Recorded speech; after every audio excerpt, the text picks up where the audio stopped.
लेकिन कहीं ना कहीं वर्तमान समय में महाकुंभ अपने मुद्दे से भटक रहा है। उनके प्रति हमारी संवेदना है, चाहे वो कोई भी बहन हो या कोई भी बाबा जी के बारे में चर्चा हो। महाकुंभ इस बात के लिए लगाया गया कि हमारी संस्कृति का प्रचार हो, हमारे सनातन का प्रचार हो।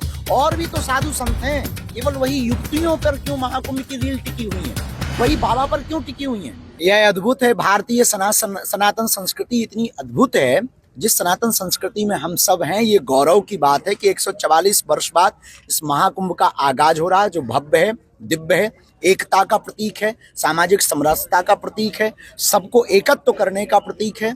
और अन्य जितने भी दुनिया के मजहब हैं, उनमें इतनी संकुचित स्थिति है कि वो कहते हैं कि अन्य लोग काफिर हैं, केवल हमारे ही अपने। और हमारे सनातन धर्म की महिमा देखो, स्टीव जॉब्स की वाइफ भी आकर के कमला बन जाती हैं, वो भी डुबकी लगा लेती हैं, फ्रांसीसी भी डुबकी लगा लेते हैं, अमेरिकन भी डुबकी लगा लेते हैं। और हम उस सनातन परंपरा से आते हैं कि दोनों हाथ फैलाकर पूरी दुनिया का स्वागत कर रहे हैं कि वसुधैव कुटुंबकम, आइए आपका महाकुंभ में स्वागत। अच्छा, बागेश्वर धाम जी, बागेश्वर सेना एक आप लोग शुरू कर रहे हैं, क्या विस्तार रहेगा, कौन कौन होंगे, कहाँ तक सीमित रहेगी? अभी इस बार हमने 19 जनवरी को आदिवासी जनजागरण महासम्मेलन रखा और पूरे देश के लगभग 22 बसें आपके राजस्थान की गई, जिसमें 1200 आदिवासी परिवार महाकुंभ की तरफ यात्रा में निकले थे। वो बागेश्वर धाम पर उस आदिवासी जनजागरण सम्मेलन में सम्मिलित हुए। उसका उद्देश्य केवल इतना है, कन्वर्जन के लिए, धर्मांतरण के लिए सबसे सॉफ्ट टारगेट हमारे आदिवासी भाई परिवार हैं। वो प्रकृति मित्र हैं, वो प्रकृति के नजदीक है, जल जंगल जीवन ही उनका सर्वोपरि है।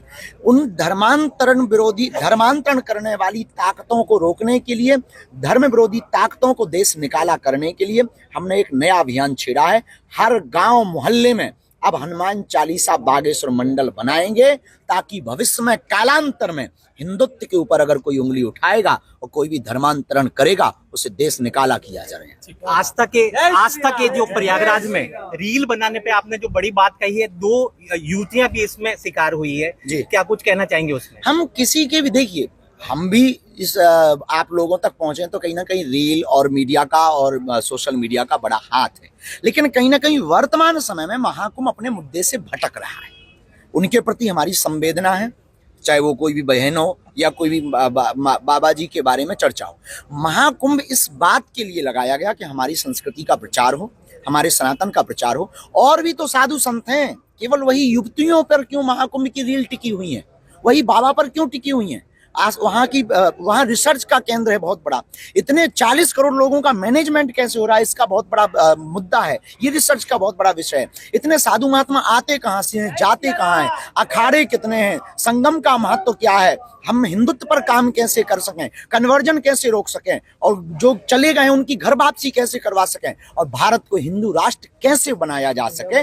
महाकुंभ इसके लिए रखा है। और हमें लग रहा कहीं ना कहीं महाकुंभ अपने उद्देश्य से भटक रहा है।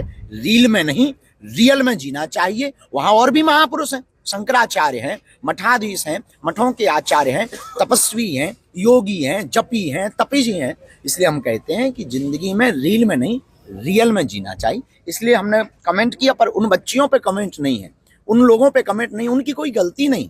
उनकी क्या गलती है? विचारों की गलती उनकी है जो महाकुंभ के उद्देश्यों को भटका रहे।